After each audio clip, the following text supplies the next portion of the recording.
www.jamiamadiniyajadid.org. WhatsApp group number +92 333 424 9302. الحمدللہ رب العالمین والصلاة والسلام على خیر خلقہ سیدنا و مولانا محمد وآلہ وأصحابہ اجمعین، اما بعد۔ حضرت انس رضی اللہ تعالی عنہ فرماتے ہیں ان النبی صلی اللہ علیہ وسلم قال، کہ رسول اللہ صلی اللہ علیہ وسلم نے ارشاد فرمایا ہے، من كانت نیتہ طلب الآخرہ، کہ جس کی نیت اچھی ہو،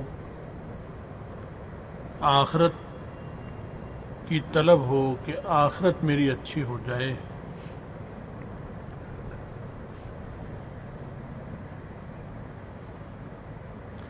جعل اللہ غناہ فی قلبہ، اللہ تعالی اس کو قلبی غنا عطا فرما دیتے ہیں، اس کا غنا اس کے قلب میں کر دیتے ہیں اللہ۔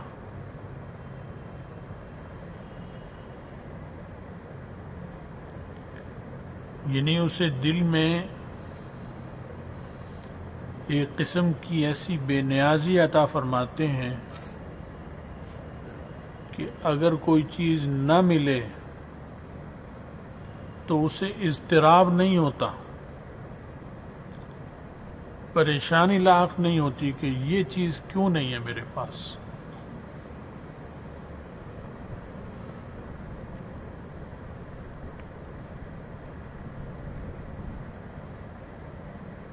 وَجَمَعَ لَهُ شَمْلَهُ،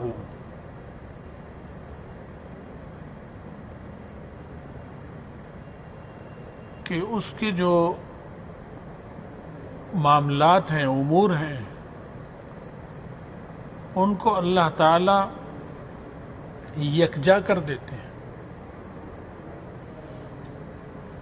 متفرق کام ہیں، الجھنیں ہیں، ضرورتیں ہیں اور مختلف قسم کی ہیں، اللہ تعالیٰ ایسا انتظام کرتے ہیں کہ وہ پوری ہونی شروع ہو جاتی ہیں، ترتیب سے، آسانی سے، سہولت سے ہو جاتی ہیں، اور اس کا جو دل ہے وہ مضبوط رہتا ہے، قلبی اضطراب نہیں ہوتا اسے۔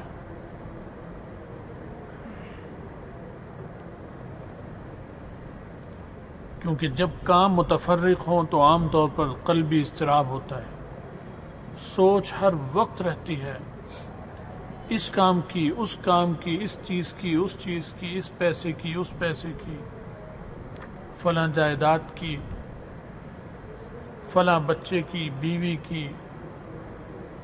تو الجھنیں جو ہیں، الجھنیں اللہ تعالیٰ الجھنوں کو سلجھا دیتے ہیں،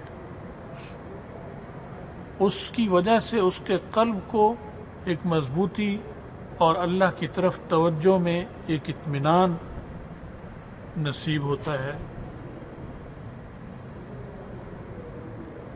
کہ غیبی انتظام ہوتا ہے اس کے کاموں کے لیے، جس سے اس کا قلبی اضطراب ختم ہو جاتا ہے، اللہ اس پہ سکینہ نازل کرتے ہیں۔ تو کام تو ہر ایک کو جب دنیا میں آتا ہے تو ہر ایک کو ہوتے ہیں، ولی کو بھی ہوتے ہیں، دنیا دار کو بھی ہوتے ہیں، کافر کو بھی ہوتے ہیں، مسلمان کو بھی ہوتے ہیں۔ لیکن کافروں میں اور مسلمانوں میں جو آدمی، کافر تو ہے ہی کافر، لیکن مسلمانوں میں جو آدمی اللہ تعالیٰ سے اپنا معاملہ اچھا رکھے گا،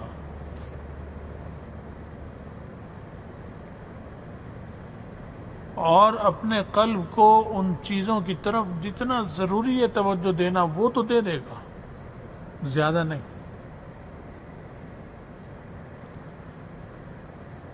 انحصار اس کا اللہ کی ذات پر ہوگا، ان چیزوں پر نہیں ہوگا. اسباب کو اختیار کرے گا اسباب کی حد تک، اس سبب پر ضرور یہ کام ہو، یہ جنون اپنے دماغ پہ سوار نہیں کرتا، کیونکہ اسباب کے بعد اس کام کا ہو جانا ضروری تو نہیں ہوتا کہ سبب آپ نے اختیار کر لیے تو اب کام بھی ہو جائے. وہ تو اللہ تعالیٰ کرتے ہیں. تو اب یہ کہ سبب بھی ہوا، میں نے یہ بھی کیا، میں نے وہ بھی کیا، سارا کچھ کیا، اتنے جتن بھی کیے، پھر کام نہ ہوا. اب یہ صدمہ لے کے بیٹھ گیا، دماغ پہ ایک چیز سوار ہو گئی. ان چیزوں سے اللہ اس کو بچا لیتے ہیں جب اس کی نیت اچھی ہو. دکان پہ کیوں بیٹھا ہوں، کما کیوں رہا ہوں، دفتر کیوں جا رہا ہوں، زمینوں پہ کیوں جا رہا ہوں؟ اس لیے کہ اس پیسے سے، اس مال سے وہ امور انجام دوں گا جس کا اللہ نے مجھے پابند کیا ہے. بس یہ کروں گا. کیوں؟ تاکہ میری آخرت اچھی ہو جائے. اس مال سے زکوٰۃ بھی دوں گا، اس مال سے گھر کی ضرورتیں بھی پوری کروں گا، بیوی کی بھی، ماں کی بھی، بچوں کی بھی، بڑوں کی بھی، چھوٹوں کی بھی. محلے داروں میں کوئی مجبور اور ہے تو اس کی بھی مدد کروں گا. کیوں؟ میری آخرت اچھی ہوتا ہے، اللہ خوش ہو جائے. یہ جب اس کا جذبہ ہوگا تو جب اللہ خوش ہو اور آخرت کی فکر نہ ہو، پھر یہ کام جو کر رہا ہوتا ہے اس کی حرکات اور سکنات اور اس کی حرکات اور سکنات میں زمین آسمان کا فرق ہوگا. اس کے کاموں میں ایک سکون، ایک وقار، ایک اطمینان ہوگی اس کی حرکات سکنات میں. اس کے قلب میں بھی ایک سکون ہوگا. کام ہو جائے تو شکر کرے گا، نہ ہو تو بے چین اور پریشان نہیں ہوگا. یہ چیزیں ہوں گی کہ اللہ تعالیٰ جمع خاطر قلب بستگی، دل بستگی عطا فرمائیں گے اس کو. بس نیت اچھی ہو کہ یہ سارے کام تکرار مطالعہ اللہ خوش ہو جائے. یہ تکرار مطالعہ اس لیے تاکہ احکامات کا علم مجھے آ جائے اور اس کے بعد میں خود بھی اس پر عمل کروں تاکہ آخرت اچھی ہو، اللہ خوش ہو. میں گھر والوں کو اور دوسروں کو بھی عمل کی تلقین کروں تاکہ آخرت اچھی ہو. یہ جب چیز ہو جاتی ہے تو اس میں اور اس میں زمین آسمان کا فرق آ جاتا ہے. آپ نے دیکھا ہوگا، کئی لوگوں کو دیکھا ہوگا کہ ان کے گھر میں عزیز کی موت ہو جاتی ہے. بعض لوگوں کو آپ نے دیکھا ہوگا کہ بیٹی، ماں مری ہے، باپ مرا ہے، بیٹا مرا ہے، لیکن ان کی حالت بڑی باوقار سی، روئیں گے بھی، صدمہ بھی ہوگا. یہ نہیں کہ انہیں صدمہ نہیں ہوا، ہوتا ہے، لیکن ان کی حالت اور ایک دوسرے آدمی کی حالت میں زمین آسمان کا فرق.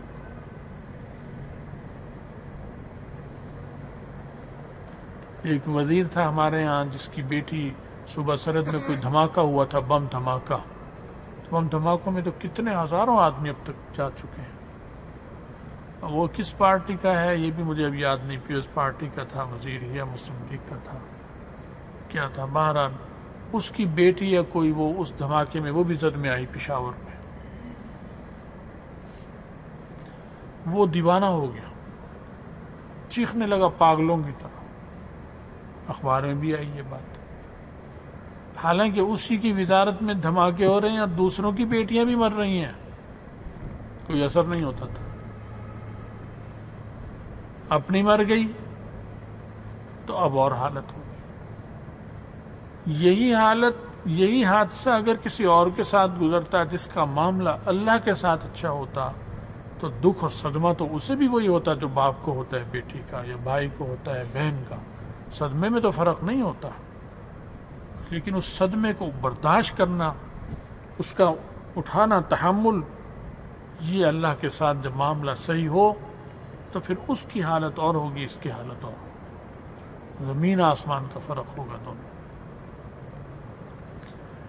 اسی طرح اور معاملات میں بھی آپ دیکھیں گے تو حضرت انس رضی اللہ تعالیٰ عنہ فرماتے ہیں کہ جس کی نیت طلب آخرت ہو، جعل اللہ غناہ فی قلبہ وجمع لہ شملہ، اس کے بکھرے ہوئے معاملات اللہ یکجا کر دیتے ہیں، ترتیب ہو جاتی ہیں، انجام ہوتے ہیں، قدرت کی مدد ہوتی ہے، کسی کے دل میں آئے گا یہ، کسی کے دل میں آئے گا یہ، کسی کے اس کا کام ہوتا جاتا ہے، اللہ آسان کرتا ہے۔ وَآتَتْهُ الدُّنْيَا وَهِيَ رَاغِمَةٌ، دنیا کے کام، دنیا کی ضرورت تو ہر ایک کو ہے۔ یہ نہیں ہو سکتا کہ اللہ والے کو دنیا کی ضرورت نہ ہو، کھانا تو کھاتا ہے اللہ والا بھی، تو وہ یہ دنیا ہی تو ہے، گھی بھی دنیا کا ہے بنا ہوا، اس میں مسالے بھی دنیا ہی کے ہیں بنے ہوئے، وہ سبزی ترکاری گوشت وہ اسی دنیا کا ہے، جنت سے تھوڑی آئے ہیں۔ وہ جو زید بکر کھا رہے ہیں وہ بھی وہی کھا رہا ہے، نہیں کھائے گا تو وہ مر جائے گا، جیسے وہ مریں گے ایسے بھی مر جائے گا۔ تو اللہ والا ہو، عالم ہو، یہ ہو، جو بھی ہو، دنیا کی ضرورت اسے ہے، دنیا کی طرف محتاج ہے، دنیا اسے چاہیے، لیکن فرما رہے ہیں دنیا اس کے پاس ذلیل ہو کر آئے گی، یعنی یہ باعزت رہے گا، ایسا نہیں ہوگا کہ اس کی عزت پامال ہو دنیا کی خاطر، اپنی ضرورتیں دنیا کی پوری، دنیا اس کے پاس ذلیل ہو کر آئے گی، وہی راغمۃ۔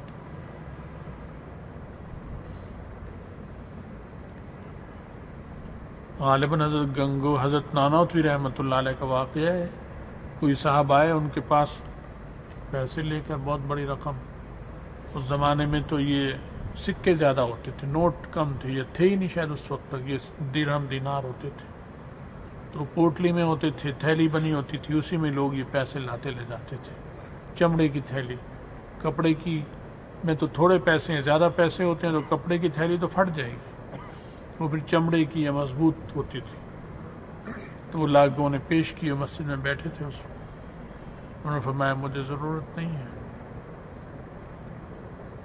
اس نے پھر پیش کیے، اصرار کیا، انہوں نے کہا حضرت کسی کو دے دے، فرمایا تم خود دے دو، میں جو دوں گا تم دے دو، دینے تو ہیں، تو وہ چلا گیا پھر اٹھ کے، تو حضرت نے نہیں، لیکن وہ جب حضرت کے جہاں جوتے رکھے ہوتے تھے وہ پیسے ان جوتوں کے اوپر رکھ کے تھیلی کھولی اور وہ چلا گیا، حضرت کو نہیں پتا۔ پھر نماز سے فارغ ہو کر حضرت جب گھر جانے لگے، جوتوں کی طرف گئے تو دیکھا جوتے اندر، پیسے اوپر، نوٹ درہم دینار درہم پھر بکھرے ہوئے ہیں اور جوتے اس کے نیچے ہیں، تو حضرت نے یوں 2 انگلیاں سے یوں ہٹائے اور جوتے اٹھائے، کوئی صاحب یہ منظر دیکھ رہے تھے،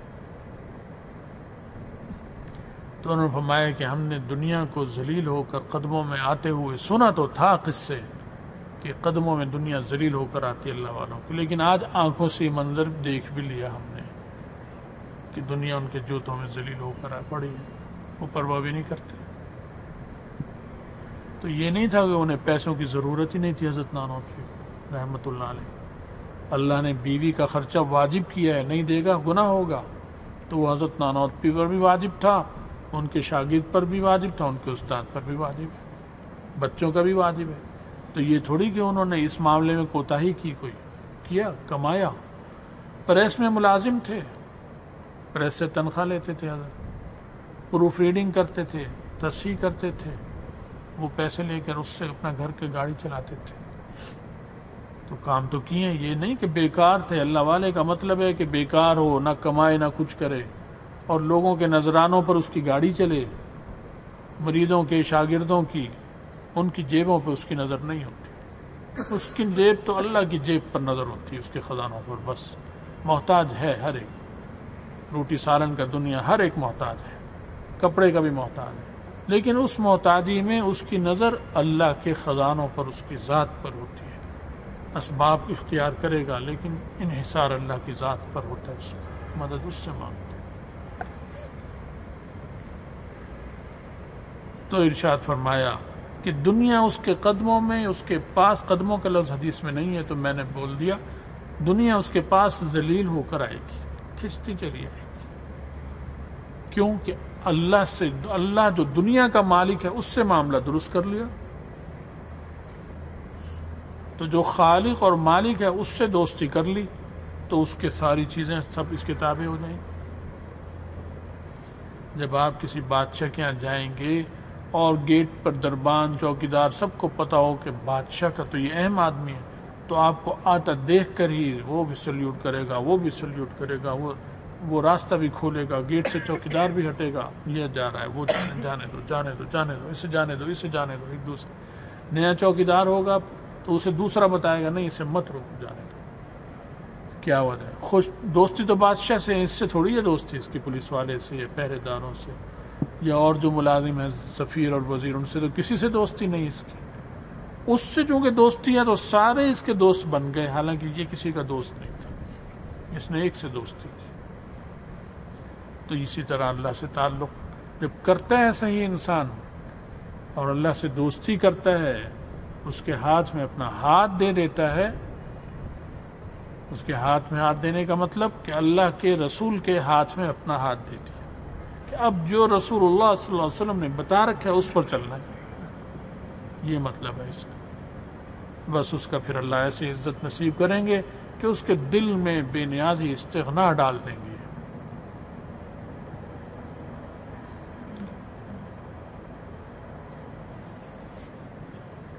بظاہر دیکھنے میں جس کو اللہ استغنا دیتا ہے بہت سے معاملات میں وہ متکبر نظر آتا ہے لوگوں کو، کیونکہ وہ نہ زیادہ چاپلوسی کسی کی کرتا ہے، کوئی سلام کرتا ہے سلام کر لیتا ہے، کبھی خود بھی کر لیتا ہے کبھی لوگ کر لیتے ہیں، زیادہ بات حال چال پوچھے گا، زیادہ نہ اس کے پیچھے بھاگ رہے نہ اس کے پیچھے. تو لوگ کہتے ہیں تکبر ہے، اس میں متکبر ہے. لیکن وہ تکبر نہیں، وہ تو اللہ سے دل کا معاملہ اس کا اس قسم کا ہے جس سے اس کی یہ کیفیت ہوئی. متکبر اور قسم کا ہوتا ہے، اس کا تو اللہ سے معاملہ درست نہیں ہوتا، وہ تو اپنے ظاہری مال دولت کی وجہ سے دماغ میں بڑائی اپنی ہوتی ہے. اس کے دل میں اپنی بڑائی نہیں ہے، بس اللہ کی بڑائی ہے. اس بڑائی سے اس نے دوستی کر لی، اس کی وجہ سے وہ باقی بڑائیاں اس کی نظر میں اہمیت نہیں رکھتی. ملتا سب سے اچھی طرح ہے، لیکن چاپلوسی اور خوشامدی انداز یہ نہیں ہوتے جس سے لوگ سمجھتے ہیں یہ بڑا اپنے کو یہ سمجھتے ہیں. حضرت کے خلیفہ تھے کراچی میں، قاری شریف احمد صاحب، وفات ہو گئی ان کی 110 سے 12 سال اتنی تقریباً ان کی عمر ہوئی ہے، ابھی 8-10 سال ہوئی وفات ہوئی ان کی. حضرت کے اہم خلفاء میں سے تھے.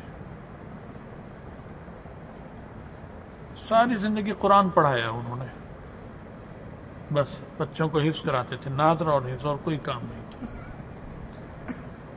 دہلی میں پڑھاتے تھے، تقسیم ہو گئی، ادھر آ گئے، کراچی میں آ گئے. کراچی سے دہلی کے جتنے لوگ آئے کراچی میں جو آئے، پھر انہوں نے اپنی اولادوں کو پڑھایا، پھر ان دادوں کو جنہیں دہلی میں پڑھایا تھا ان کے پوتوں کو کراچی میں پڑھایا. تو دادا کے بھی استاد تھے، باپ کے بھی استاد تھے، اور اس بچے کے بھی استاد ہیں. 3 نسلوں نے ان سے قرآن حفظ کیا کراچی میں. وہ ان میں حضرت فرماتے تھے انہیں اللہ نے استغنا دیا، کسی سے نہیں بات.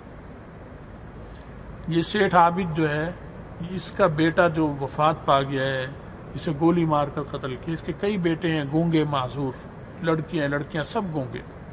ایک ہی بیٹا ہوا تھا. اس نے اللہ سے منت مانی تھی کہ اللہ مجھے صحیح بیٹا دے دے گا تو میں اسے حافظ بناؤں گا.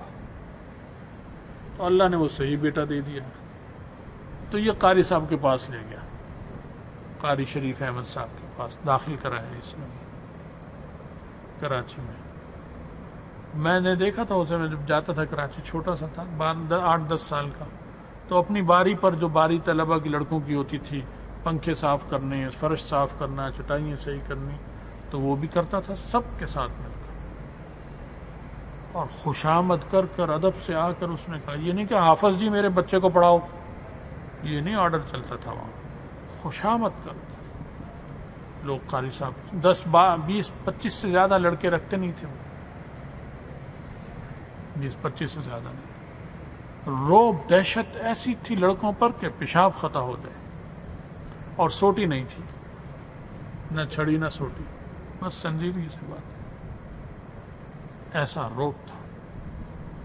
مسجد میں جو کمرہ اور حجرہ تھا اس کمرے کا الگ بجلی کا میٹر لگا رکھا تھا جس کا بل اپنی جیب سے دیتے تھے۔ پاکستان چوک سٹی اسٹیشن، کراچی کا ریلوے اسٹیشن ہے، سٹی اسٹیشن کی مسجد، حبیب بینک پلازا کی تصویریں آپ نے دیکھی ہوں گی، مشہور اشتہاروں میں آتی ہیں، بہت بڑا ڈالڈا کے ڈبے کی طرح کا حبیب بینک پلازا بنا ہوا، تو اس کے سامنے ان کی وہ مسجد تھی، اس ہاتھ پر پلازا ہے سڑک کے، اس ہاتھ پہ وہ مسجد ہے سٹی اسٹیشن کی، اس میں وہ رہے ہیں، اس میں ان کا حجرہ تھا، وہیں رہتے تھے، اس میں مسجد کا الگ، مسجد سے تنخواہ کچھ نہیں، اپنا بیٹا تھا، اس کا پریس تھا، پریس سے آمدنی بیٹا کما رہا تھا، اس میں سے ان کا بھی ہوتا ہوگا، کوئی تنخواہ وظیفہ کچھ نہیں، نماز کی پابندی، نماز خود، اور وہ جب گھر سے اپنی مسجد اور مسجد سے ادھر جاتے تھے تو اتنے ٹائم اور اپنے معمولات کے پابند تھے کہ لوگ گھڑی صحیح کر لیتے تھے، کہتے تھے ہماری گھڑی غلط ہے، قاری صاحب غلط نہیں ہے، آج جو 5 منٹ آگے یہ پیچھے نظر آ رہا ہے یہ گھڑی میں خرابی ہے، قاری صاحب وقت پر رکھتے، تو وہ گھڑی صحیح کرتے تھے لوگ اس سے۔ تو سیٹھ عابد آیا، اس نے اس کو داخل، تو میں نے دیکھا وہ ٹاٹ بھی پھیرتا تھا اپنی باری پر، اور جیسے بچے چلتے ہیں نا، پاؤں ٹاٹ کے اوپر ہاتھ رکھا، پیچھے سے پاؤں اٹھا کر چلتے ہیں، بچے کھیلتے بھی چلتے ہیں گھوڑے کی طرح، تو ایسے وہ بچے یوں ٹاٹ پھیرتے تھے، ادھر سے چل کر اس جگہ کو چمکاتے تھے فرش کو، گندے بندے نہیں تھے جیسے آج کل ہمارے یہاں درسگاہیں گندی ہیں، قاری صاحب کی ہر چیز آئینے کی طرح چمکتی تھی، چٹائی، فرش، تپائی، پنکھا، جالا کہیں نہیں۔ یہ تو ہم مولویوں نے بدعملی سے دین کو بدنام کر دیا، لوگ کہتے ہیں مولوی گندا ہوتا ہے، اور ہم اسے بزرگی درویشی سمجھتے ہیں، میلا اور گندا رہنے کو، ہر چیز آئینے کی طرح، برتن چمکتے تھے، کوئی میلا برتن نظر نہیں آئے گا ان کے پاس، کپڑے صاف ستھرے۔ تو سیٹھ عابد کا بیٹا وہ پڑھتا تھا وہاں، وہ اس طرح سے ٹانٹ پھیرتا تھا، میں نے کئی دفعہ دیکھا جب میں جاتا کراچی تو۔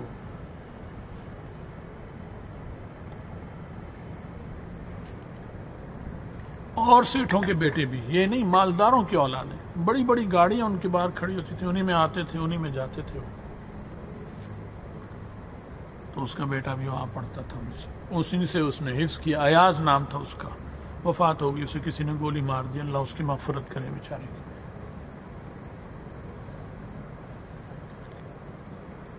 میں ایک دفعہ انگلینڈ گیا تو اس نے معلوم کرایا میرا، وہ لاہور میں تھا پھر آخر میں کہ جی وہ، میں جب واپس آیا میرا کہنے لگا آپ چلے گئے، بتایا نہیں، میں نے آپ کا بعد میں پتہ بھی کیا، میں نے کہا کیوں؟ کہنے لگے میرا وہاں فلیٹ ہے، میں نے اس کی چابی آپ کو دینی تھی، آپ اس میں رہتے لندن میں، تو میں چابی دے بھی دیتا تو میں اکیلا اس فلیٹ میں کیا کرتا بھائی رہ کر، میں خود ہی چولہا جلاتا، خود ہی بجھاتا، خود ہی پکاتا، کیا فائدہ ایسے فلیٹ میں رہنے کا؟ جہاں میں رہ رہا تھا وہاں بادشاہوں کی طرح پکا پکایا کھانا ملتا تھا اللہ کے فضل سے، اور مطلب کا ملتا تھا صبح شام، خیر اس کا جذبہ تھا، اللہ اسے جزا دے، لیکن میرے کسی کام کی وہ چابی نہیں تھی، وہ دے بھی دیتا تو میری جیب میں چاتی اور جیب میں واپس آ جاتی، تو اس کا فلیٹ میں کیا کرتا جا کے، وہ تو مالداروں کے علاقے میں ہوگا، بہت قیمتی فلیٹ اس کا، تو وہ اس کی وفات ہوگی، اللہ اس کو جنت نصیب کرے بیچارے۔ تو میرا چھوٹا بھائی کراچی گیا ایک دفعہ مسعود میاں، تو کہنے لگا کہ میں قاری صاحب کے پاس بیٹھا تھا تو سبق ختم ہوا، مجھے نہیں پتا کون ہے، انہوں نے آواز دی ایک لڑکے کو، او ایاز ادھر آ، وہ آیا، جا ان کو لے کے جا کراچی گھما ذرا سیر کرا لے، کہتے میں نیچے اترا تو بڑی شاندار سی گاڑی کھڑی ہے اس کی، اس نے بٹھایا، استاد کا حکم تھا، اب چل رہا ہے، تو مجھے کلفٹن لے گیا، ادھر لے گیا، ادھر لے گیا، سیر کرائی اس نے۔ کلفٹن میں کہتا سمندر کے کنارے میں چل رہا تھا، تو چلتے چلتے مجھے کہنے لگا وہ دور وہ سامنے وہ ہمارا بحری جہاز ہے، وہ ہمارا بحری سائیکل نہیں، آپ تو کہتے ہیں نا یہ میری موٹر سائیکل ہے، میری سائیکل ہے، یہ باتیں نہیں، وہ بحری جہاز کہہ رہا تھا۔ بس کہنے لگا، میں سمجھا یا اللہ یہ ایک بچے کا کوئی دماغ تو نہیں خراب، میں یہ سمجھا کیونکہ میں تو نہیں جانتا تھا یہ کون ہے کیا ہے، ایک شاگرد ہے ان کا، تو شاید اس کا دماغ خراب ہو گیا ہے۔ اسے کوئی دورہ پڑتا ہے، وہ دورہ پڑا ہے تو اس نے کہنا شروع کر دیا وہ بھی ہمارا بحری جہاز اور وہ بھی ہمارا بحری جہاز کھڑا ہے۔ لیکن میں تو ڈرا کہ اللہ اسے اگر کچھ اور نہ ہو جائے، دورہ تیز ہو گیا تو نیچے نہ گر جائے، گاڑی بھی چلائے گا کہیں اور ہی نہ مار دے مجھے۔ تو میں ہاں مسکرا کے کرتا رہا ٹھیک ہے، اور میں ڈروں گی، میں جانتے نہیں تھا اسے کہ یہ ہے کیا بلا، بس یوں کرتا رہا۔ پھر میں نے تو کہنے لگا جلدی کہا کہ اس کا تو پتہ نہیں دماغ خراب ہے، جلدی گھر چلتے ہیں۔ میں نے کہا ہاں ٹھیک ہے آؤ چلو چلتے ہیں۔ میں نے کہا خیریت سے میں گھر تو پہنچ جاؤں، کہیں گاڑی کہیں اور دے ماری اس نے۔ تو اس طرح کہتے میں واپس آیا۔ تو ایسا مالدار۔ تو وہ قاری صاحب جب لاہور آتے تھے وہ بتاتے نہیں تھے کسی کو کہ میں لاہور آ رہا ہوں۔ حضرت کی خدمت میں جب آتے تھے تو پہلے تو وہ ٹرین سے آتے تھے، ریل گاڑی سے، پھر بعد میں ہوائی جہاز میں بھی آتے تھے، اب تو ٹرین ریل گاڑی سے آتے تھے۔ تو وہ ٹھہرتے پرانی انارکلی میں، ایک سادہ سا مکان تھا جن کا ان کا، بس وہاں ٹھہرتے تھے۔ حالانکہ سیٹھ عابد کو پتہ چلتا تھا کہ قاری صاحب پہنچ گئے ہیں تو وہ 2 گاڑیاں اسٹیشن پر بھیجتا تھا، 2 ڈرائیور، کہ دیکھو قاری صاحب کس گیٹ سے نکل جائیں، اس لیے تو نے اس گیٹ پہ بھی کھڑے ہونا ہے اور اس گیٹ پہ بھی کھڑے رہنا ہے، اور جو ہی قاری صاحب نکلے انہیں بٹھا کے چھوڑ کر آنا ہے ان کی جگہ۔ وہ قاری صاحب چپکے سے نکل کر رکشے میں بیٹھ کے چلے بھی جاتے تھے، ڈرائیور وہیں کھڑے ہیں۔ یہ تھا استغنا۔ اب ایسا آدمی بظاہر متکبر لگتا ہے، لوگ کہیں گے تکبر ہے، پرواہ نہیں کی۔ تو تکبر بظاہر ہے، لیکن قلب میں اگر یہ چیز نہیں ہے، اس کی حالت وہ ہے، تو وہ پھر اللہ کے ہاں متکبر نہیں ہے، اللہ کا خاص پسندیدہ بندہ شمار ہوگا۔ تو اس طرح کبھی بھی وہ اس کی گاڑی میں آنا جانا یہ نہیں ہوگا۔ آمنے سامنے ہو ہی گیا، گاڑی کھول کے بٹھا دیا تو بیٹھ گئے، لیکن جستجو کریں کہ میرا شاگرد ہے اور میرے شاگرد کا بیٹا ہے، باپ ہے، وہ چاہے گا اسے فون کرائیں میں جا رہا ہوں تاکہ وہ انتظام، یہ تو سوال ہی نہیں تھا۔ اور حضرت سے عقیدت کا ان کا یہ حال تھا کہ سن 64 میں میں حج پر گیا تھا، میں چھوٹا سا تھا، میری عمر 7 سال تھی اس وقت۔ حضرت نے جب حج پر گئے سن 64 میں، بحری جہاز میں گیا تھا میں، والدہ بھی تھی، میں بھی تھا، ایک بہن تھی اس وقت، وہ 1.5 مہینے کی تھی، وہ بھی تھی ساتھ۔ تو کراچی گئے، کراچی سے بحری جہاز میں ہم جاتے تھے۔ باتوں میں باتیں یاد آ رہی ہیں، پتہ نہیں تم تھک جاؤ گے سنتے سنتے۔ تو وہ ہم گئے، وہاں پر ایک آدمی نے حضرت کو بہت تنگ کیا، اور وہ تھا بھی مرید حضرت کا، عقیدت میں ساتھ گیا، اور بہت تکلیفیں پہنچائیں حضرت کو وہاں پہنچ کر۔ پاسپورٹ ٹکٹ وغیرہ بھی لے کے غائب ہو گیا۔ سفر میں پاسپورٹ اور ٹکٹ نہ رہے تو انسان کا کیا حال ہوتا ہے، پیسے بھی اس کے پاس۔ تو قاری صاحب کہتے ہیں میں نے کراچی میں خواب دیکھا، حضرت کو خواب میں دیکھا کہ کچھ پریشان ہے۔ تو ان کا حج کا ارادہ بھی نہیں تھا، کہتے ہیں بس خواب دیکھ کر میں نے کہا حضرت پریشان ہے، میں نے اس وقت حج آسانی سے ہو جاتا تھا، ٹکٹ لینا آسانی سے، ویزا سہولت تھی، بس میں نے اسی وقت درخواست دی اور میں جہاز میں بیٹھ کر، بحری جہاز میں پیچھے پیچھے مکہ مکرمہ پہنچ گیا۔ صرف اس خاطر پہنچے کہ میں نے انہیں تکلیف میں دیکھا ہے، وہ پریشان ہیں اور میں جاؤں گا۔ پہنچ گئے۔ اب پہنچے، کہنے لگے میں نے انہیں خواب سنایا، میں نے کہا میرا تو تھا نہیں ارادہ، میں تو حج پہ اس لیے آ گیا۔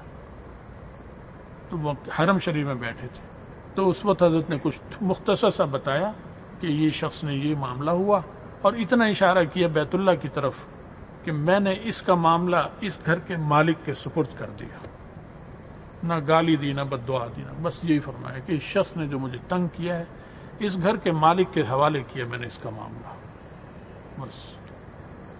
پھر وہ جو بھی ہوئے ہوں گے پریشانی، وہ الگ مسئلہ تفصیل ہے، مجھے تو پتہ بھی نہیں تھی کیونکہ میری عمر تو چھوٹی تھی، مجھے تو یہ واقعہ حضرت نے بھی نہیں بتایا۔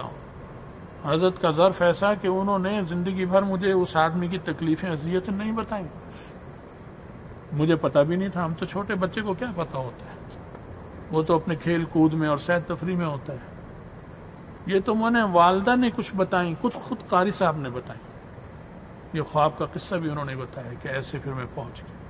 پھر وہاں حضرت کے کپڑے وپڑے سب دھوتے تھے، خدمت کرتے تھے، ساتھ رہے، ساتھ واپس آئے۔ وہ آخری حج تھا مولانا یوسف صاحب جو تبلیغی جماعت کے ہیں، ان کا بھی حج، وہ بھی اس وقت وہاں تھے، اور بھی لوگ ساتھ تھے۔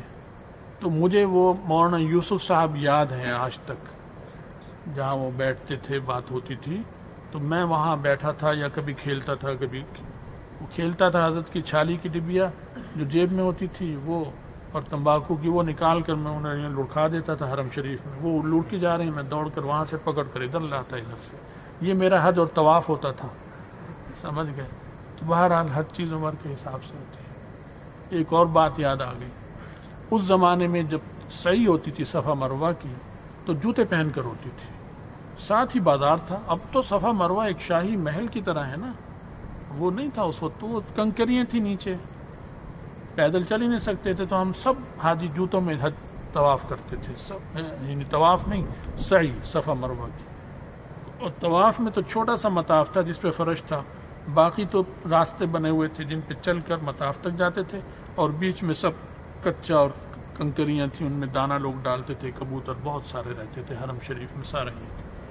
تو ان راستوں پر میں ان چھالی کی ڈبیوں سے کھیلا کرتا تھا. حضرت بیٹھے اپنی مصروف ہیں مہمانوں میں، دوستوں میں یا اور بھی. تو مولانا یوسف صاحب رحمۃ اللہ علیہ کا گفتگو تو مجھے یاد نہیں، لیکن ان کا چہرہ، اس مجلس میں جانا آنا، وہ مجھے یاد ہے ابھی تک. اللہ ان سب کو غریب رحمت کرے. اس کے کچھ عرصے بعد ہندوستان آ کے مولانا یوسف صاحب رحمۃ اللہ علیہ کی وفات ہو گئی. بلکہ ایک اور بات بھی یاد آ گئی مزید، کہ وہاں پر جو حضرت کے ساتھی تھے، قاری صاحب تھے، ہادی محمود صاحب حضرت کے خلیفہ تھے، وہ بھی حضرت کے خلیفہ تھے یہاں لاہور کے.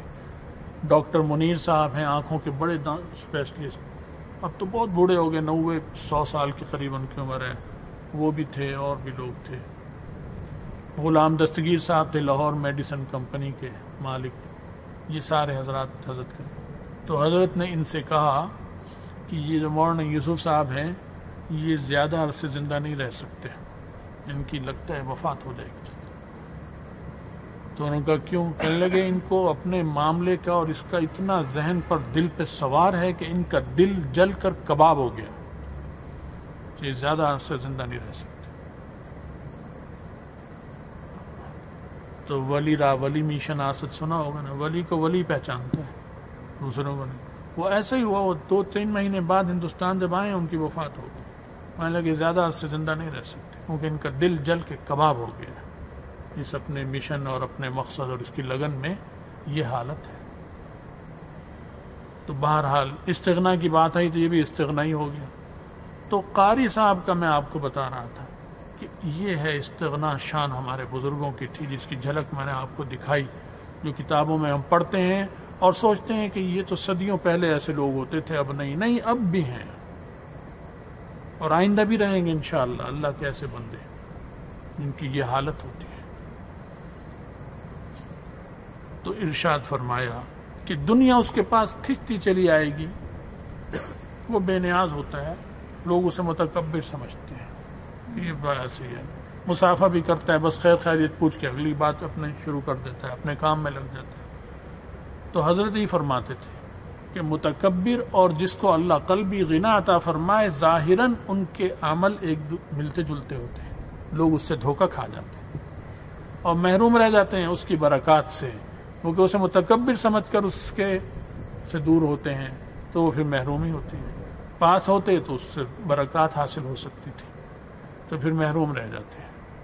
خیر بہرحال ارشاد فرمایا ومن کانت نیتہ طلب الدنیا، جس کی نیت دنیا کی طلبی ہو جائے کہ دنیا چاہیے، دنیا ہو، یہ بھی ہو، وہ بھی ہو، بنگلہ بھی، کوٹھی بھی، یہ بھی، وہ بھی، میرے بچوں کی یہ ملازمت ہو اور یہ ڈگری ہو اور یہ ہو، بس اسی میں کھپ رہا ہے صبح سے شام تک، دیوانوں کی طرح پاگل بنا ہوا. نہ نماز کی فکر نہ روزے کی. اگر پڑھتا بھی ہے نماز تو موبائل چل رہا ہے، بند ہی نہیں ہوتا. سلام پھرتے ہی موبائل پہلے دیکھتا ہے کہ دماغ ہی اسی میں لگا ہوا تھا کہ کیا میسج آیا، کیا پیغام آ رہا ہے، اس طرف دوڑ رہا ہے. جمعے کے خطبے میں آتا ہے تو بھی میسج موبائل سامنے رکھ کر بیٹھتا ہے، نیچے دیکھ رہا ہے، حالانکہ خطبہ ہو رہا ہے، دماغ سامنے وہ رکھ لیا، میسج آ رہے ہیں، جا رہے ہیں، چل رہے ہیں، دیکھ رہا ہے، سنتا ہوا آ رہا ہے، سنتا ہوا جا رہا ہے. خطبے سے اٹھ کر جا کر کونے میں ہیلو ہیلو کر کے بات کر کے پھر بیٹھتا ہے.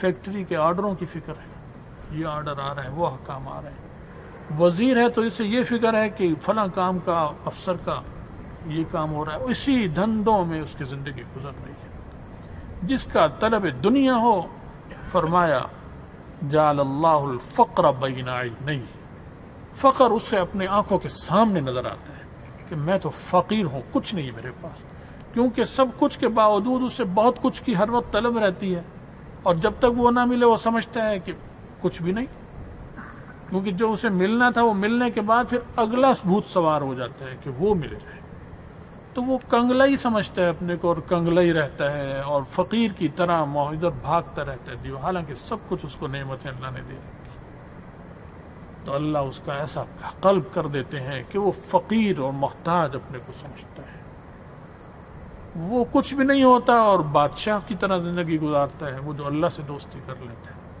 اس کے پاس سب کچھ ہونے کے باوجود بھکاری اور فقیر بنا رہتا ہے۔ آپ دیکھیں کتنی ذلت کی زندگی وہ ذرا گزارتے ہیں، معلوم ہے؟ مرد ہیں، مرد بے نظیر کے آگے ایسے ذلیل ہو کر پھرتے ہیں آگے پیچھے، وہ منظر دیکھ کر مرد کو شرم آ جائے۔ اس طرح صرف عہدہ، سیٹ، وزارت، ٹکٹ، قومی اسمبلی صوبائی کا مل جائے، اسی طرح نواز شریف کے آگے پیچھے پھریں گے، اسی طرح اس کے پھریں گے، اسی طرح MQM والے اپنے لیڈر کے آگے ذلیل ہو کے پھر رہے ہیں، حالانکہ پیسہ، مال، دولت سب کچھ ہے، کوٹھی بنگلہ ہے، زمینوں کے مالک ہیں، لیکن میں ممبر بن جاؤں تاکہ میری زمینوں کی حفاظت ہو جائے، میں ممبر بن جاؤں تاکہ میں یہ اپنے گاؤں کی یا اپنی زمینوں کے لیے یہ چیزیں بھی پھر منظور کرا لوں، پٹواری سے یہ کام بھی کراؤں گا، اب نہیں ہو سکتے پھر ہوں گے، آرڈر دے کے کراؤں گا، بس اسی جوڑ توڑ میں لگا ہوا ہے، سب کچھ کے باوجود نماز پڑھتا ہی نہیں، پڑھتا ہے تو ایسی پڑھتا ہے کہ بس سلام پھروں اور بھاگوں، ادھر کی فکر ہے۔ فرمایا اللہ فقر اس کے سامنے کر دیتے ہیں، وَشَتَّتَ عَلَيْهِ أَمْرَهُ، اس کے معاملات اللہ بکھیرتے ہیں، بکھرے ہی رہتے ہیں، ترتیب ہوتی نہیں اس کی، بے چینی، بے قراری، اضطراب قائم رہتا ہے، اس کا ختم نہیں ہوتا۔ وَلَا يَأْتِيهِ مِنْهَا إِلَّا مَا كُتِبَ لَهُ، کچھ نہیں آتا دنیا میں، صرف وہی ملے گا جو تقدیر میں اللہ نے لکھ رکھا ہے، اس سب کچھ کے باوجود ملتا اتنا ہے جو اللہ نے لکھ دیا، زیادہ لکھ دیا زیادہ ملے گا، کم لکھ دیا کم ملے گا، لیکن وہ اس نے بے چین ہوا ہوا ہے جیسے اسے پتہ ہی نہیں۔ یہ شریف برادران جب وہاں باہر تھے نا، نکالا ہوا تھا مشرف کے دور میں، تو رہتے وہاں تھے، دل یہاں تھا۔ یہ قاری صاحب کا واقعہ، یہ حج پہ گئے ہوئے تھے، حرم میں بیٹھے تھے، انہیں پتہ چلا کہ یہ بزرگ ہیں ایسے ایسے، تو یہ دونوں گئے ان کے پاس، سلام کیا، مصافحہ، اور بیٹھتے ہی بس دعا کی درخواست، دعا کر دیں کسی طرح ہماری واپسی ہو جائے، بس یہ تھی، دعا کر دیں کسی طرح پاکستان واپسی ہو جائے۔ دنیا شروع دنیا سے ہو کر ختم بھی دنیا کے معاملات، صرف یہی سوچ، پاکستان واپسی ہو جائے۔ تو اس لیے امام ابو حنیفہ رحمۃ اللہ علیہ فرماتے ہیں نا کہ اگر کھانا آئے اور نماز بھی ہو تو کیا کرے، پہلے بھوک لگ رہی ہے اگر، فرماتے ہیں کھانا کھائے، نماز بعد میں پڑھے۔ اور بڑا عجیب جملہ کہ میں کھانا کھا رہا ہوں اور میرا دل نماز میں ہو، یہ بہتر ہے بنسبت اس کے کہ میں نماز پڑھ رہا ہوں اور میرا دل کھانے میں ہو۔ اس لیے فقہ نے مسئلہ نکالا کہ اگر بھوک لگ رہی ہے اور کھانا تیار ہے اور ادھر جماعت ہے تو پہلے کھانا کھا لے تاکہ نماز سکون سے پڑھے، بے فکر ہو کر۔ کتنا باریک مسئلہ نکالا، کتنی اہمیت ہے اس میں، اہم بات، نکتہ ہے اس میں۔ تو اسی طرح کہتے ہیں کہ جسم ہندوستان میں ہو یا بر صغیر میں ہو یا امریکہ میں ہو اور دل مکہ میں ہو، یہ بہتر ہے بنسبت اس کے کہ جسم مکہ مکرمہ میں، مدینہ منورہ میں ہو اور دل امریکہ میں یا ہندوستان اور پاکستان میں اٹکا ہوا ہو، وہ بہتر ہے اس سے۔ تو ارشاد فرمایا کہ اللہ اس کے معاملات بکھیرتے ہیں، کبھی سمٹتے ہی نہیں، کامتے ہی نہیں پاتے اس کو۔ یہ حضرت انس رضی اللہ تعالیٰ نے ارشاد فرمایا رسول اللہ صلی اللہ علیہ وسلم سے اس حدیث کو نقل فرمایا۔ اللہ ہمیں بھی اپنے فضل و کرم سے غنائے ظاہری اور باطنی عطا فرمائے، اور دنیا داری سے اور دنیا طلبی سے، اس سے ذلت سے اللہ ہماری حفاظت فرمائے، ہم سب کا خاتمہ ایمان پر فرمائے، اور آخرت میں رسول اللہ صلی اللہ علیہ وسلم کی شفاعت اور ان کا ساتھ نصیب فرمائے۔ وآخر دعوانا الحمد